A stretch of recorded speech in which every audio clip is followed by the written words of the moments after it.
So you're Shell in the 1990s, one of the world's biggest oil companies. You've been exploiting Nigeria's oil reserves for a few decades now, without caring too much about the environmental damages you've been causing. But now you're facing a problem. The people of the Ogoni land, a region in southeast Nigeria with large oil reserves, have had enough of your business, and you can't blame them.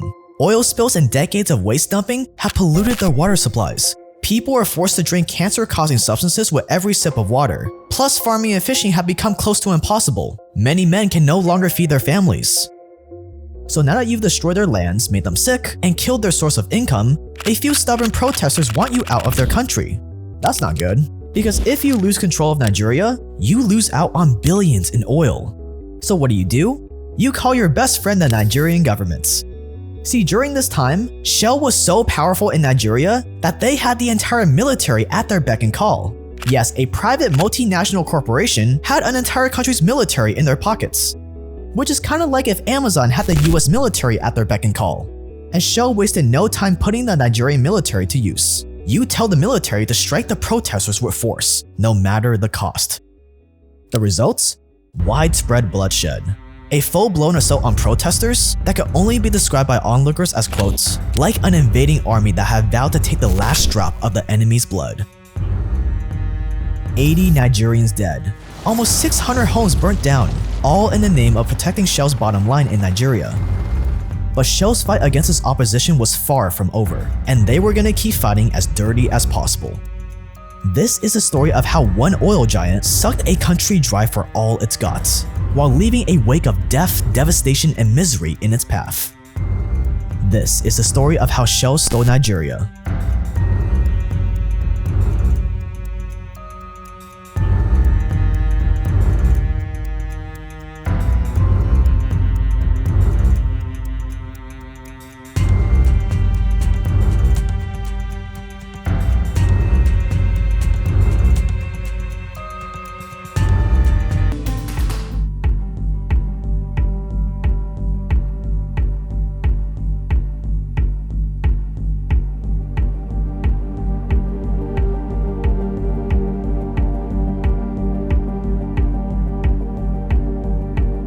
In 1833, a businessman named Marcus Samuel decided to expand his London antique shop.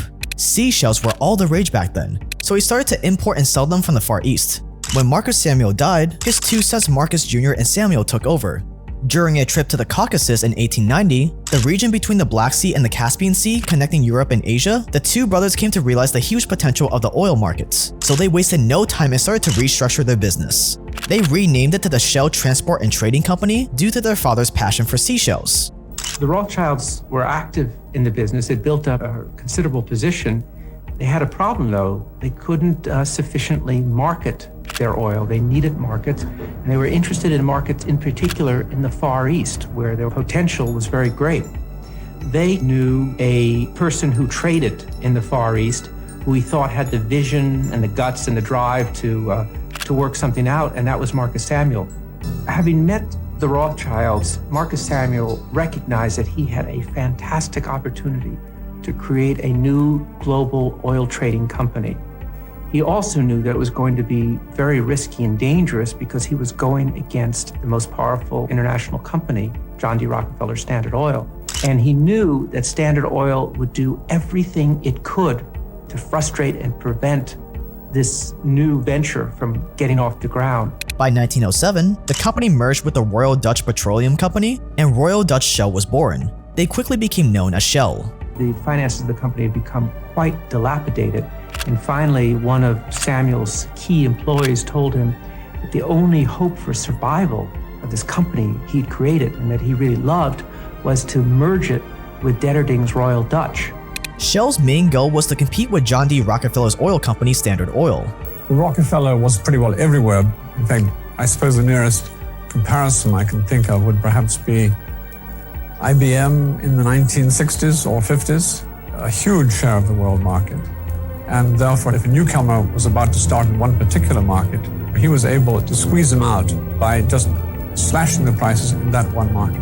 Challenging Rockefeller's oil empire was quite ambitious, but thanks to the huge demand for gas and oil, Shell had many opportunities to rise to the top. What is your petrol? Super Shell with ICA, Super Shell with ICA, gives more go for what you pay. Family motorists in the know, stop for Super Shell and go. During the First World War, Shell was the main fuel supplier for the British Army and the only supplier of aviation fuel. And there's a rather nice little quotation in the front of it, saying, without toluol, without petrol and oil fuel supplied by the Shell organization, the Allies could not have beaten the Germans. What the First World War established was the strategic significance of oil, that oil, access to oil, possession of oil, the ability to use oil would be a critical element in national power. And that was one of the lasting lessons of the First World War. Shortly after the First World War, Shell accomplished their goal. It passed Standard Oil and became the world's largest oil company. But Shell was far from done. It was time to keep expanding. But the problem with being an oil company is that you can't just produce more products out of thin air like you would if you manufacture cars, for example. No, you actually have to go out and find more oil reserves. The problem with that is that most countries are protective of their oil reserves because they know just how valuable it is. That's why you need to find oil-rich countries that are also poor. That way, even if they understood how valuable their oil was, they wouldn't have the skills or infrastructure to extract it. So they have to turn to someone like you. But on top of being poor, we also need one more ingredient, one more qualification for a country to have for us to want to take advantage of them: corruption. That way, even if the people of the country don't want to work with us, we can just bribe our way in, abuse the people of the country, and still bribe our way out of trouble. Everything becomes easier when the government is corrupt. That's why by the end of the 1950s, Shell set its eyes on Nigeria, and it would turn into a true nightmare for its people.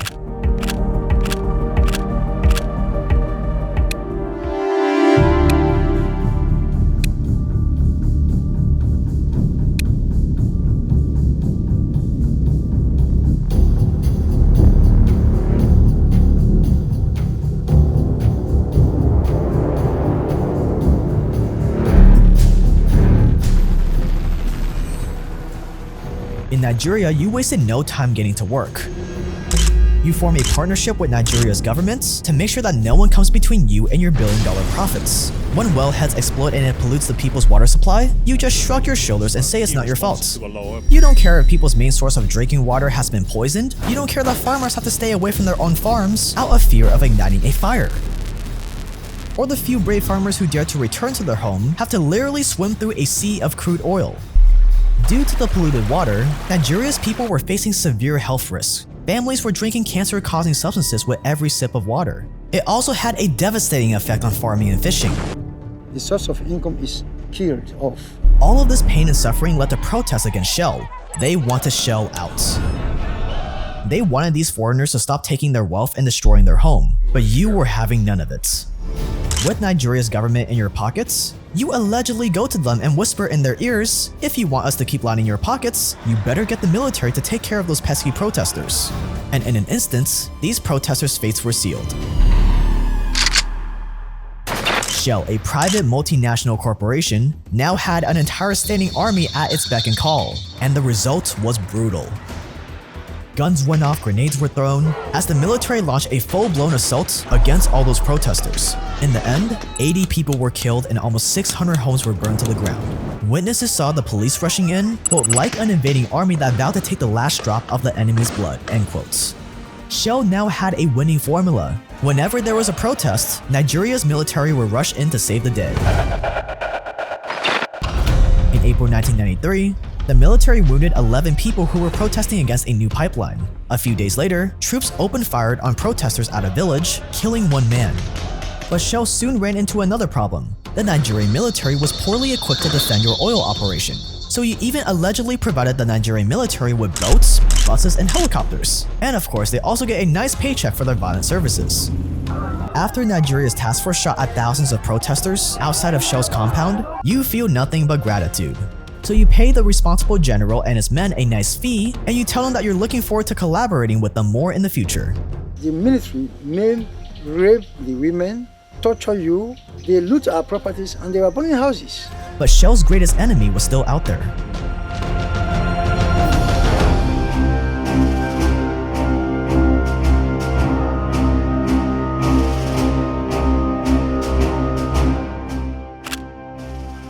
Ken Saro-Wiwa was a Nigerian writer and environmental activist. He was also the president of the MOSOP, the Movement for the Survival of the Ogoni People. In 1993, he led a non-violent protest against the pollution of the Ogoni land's land and waters. We are going to demand our rights peacefully, non-violently, and we shall win. Remember, the Ogoni land is a region in southeast Nigeria with large oil reserves. But that protest didn't go as planned, because in the following weeks, Shell continued to expand its operations in the Ogoni land, devastating more communities in the process, all with the blessing of Nigeria's governments. In the eyes of Shell, this activist Ken Saro-Wiwa proved to be a nuisance. He was the most stubborn protester you faced so far, an idealist who would stop at nothing to get Shell out of Nigeria.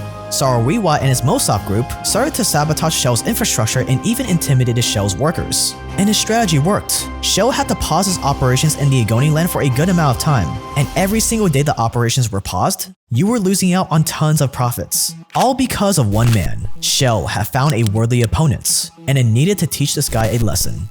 And here's the thing, when you're faced with a worthy opponent and you have the opportunity to strike, you cannot hold back, you cannot show any mercy. Why? Because if you only crush your enemy partially, they'll eventually recover and seek revenge. That's why the only way to win is to crush your enemy totally. We're talking absolute brutality to make sure that they can never get back up. So you allegedly sit down with Nigeria's government and map out a plan to take down Saro-Wiwa and his MOSOP group once and for all. Only 3 weeks later, you see your opening. 4 of the local chiefs were brutally murdered by a mob of angry youth. This was the perfect opportunity to pin those murders on your enemy. Saro-Wiwa wasn't in the area that day, but that doesn't matter. You allegedly make sure that he's arrested for enticing those murders, allegedly pay off a few locals to give false testimonies at the trial, and boom. Saro-Wiwa, Shell's #1 enemy, suffered in jail for over a year before they found him and 8 other MOSOP leaders guilty.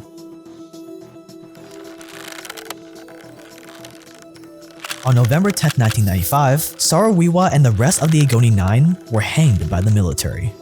The message to the locals was clear: get in the way of Shell's profits, and this would be your fate.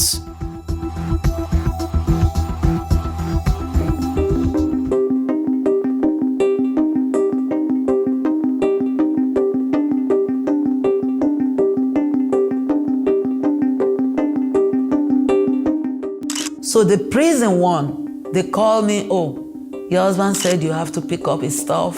So I took it and I was just screaming, crying. Is this true that you guys already killed my husband, he's gone? And some of them were just telling me the story, what happened before my husband died. They say your husband, oh. I never imagined this, and I never imagined that even 20 years later the thing would still be so painful as if it happened yesterday. For almost 3 decades, the widows of the Ogoni 9 have been fighting for justice. But since they couldn't win a lawsuit against Shell in Nigeria because, well, the government was the main accomplice, they had to look for justice in other countries. Oh my God, they have very tight relationship. When you see government, you see Shell. The prosecution alleged that Baron M. Kiobel whispered into the ears of some of the attackers, and from that they inferred that he had actually directed the killings. In 2017, the widows launched a court case against Shell in the Netherlands. The court in The Hague heard testimony from 5 witnesses, and some even admitted that they had been paid by Shell to give false testimony, which led to the execution of the Ogoni 9. But the judges decided that the evidence was just not enough to hold Shell accountable. In the end, all Shell had to say was a very generic statement written by their PR department. In 2009, Shell paid a measly $15.5 million to some of the activist families, including Saro-Wiwa's family. Compared to Shell's profits of more than $500 billion since 1990, they probably weren't too worried about this fine. Amnesty, a human rights group, studied thousands of Shell's internal documents and found that Shell, quote, encouraged the Nigerian military to deal with the community protests even when it knew the horrors it would lead to: unlawful killings, rape, torture, and the burning of villages, end quotes. The internal Shell records that we've been through show that executives encouraged the Nigerian government and military to deal with these Ogoni protests. That executives understood very well the risks of inviting the Nigerian army to guard its contractors who are laying this pipeline. But despite this, they still insisted that the operations go ahead. They were really buying the special forces for future assignments and to make sure that they would keep doing their favors. And they were really not sending a signal that killing people is out of the order. To this day, Shell denies any involvement in the executions.